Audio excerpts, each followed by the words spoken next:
The Real Sociedad midfielder has been heavily linked with a move for Arsenal, but is he really the answer for Mikel Arteta?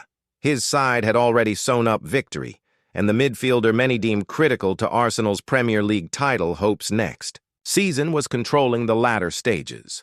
Coming deep, picking up possession, and dictating the tempo, he capped a show of class and composure that allayed fans' fears that their side would succumb to a late comeback. However, this was not Declan.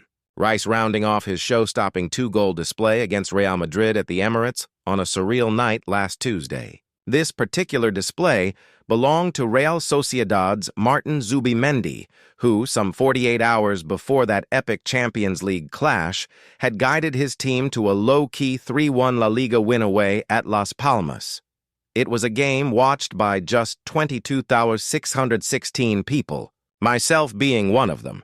Inevitably, I was particularly interested in Zubimendi, having covered his near move to Liverpool FC last summer and Arsenal's current interest.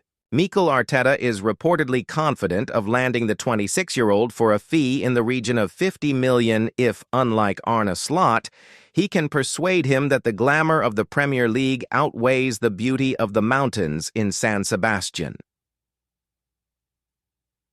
Zubimendi's qualities on and off the ball were evident.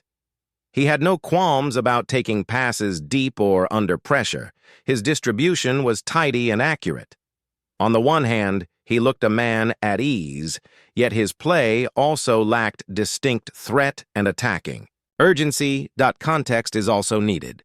This was a Las Palmas side 19th in the table and heading for almost certain relegation, with a strike force spearheaded by former Swansea City and Sheffield United target man Ollie McBurney.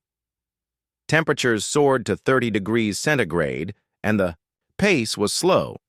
This was not the type of intense, high-octane clash in which Zubimendi should be truly judged.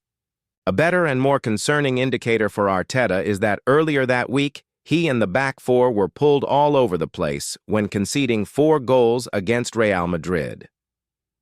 Contrast that with the performance of Thomas Partey this week against the Champions League holders.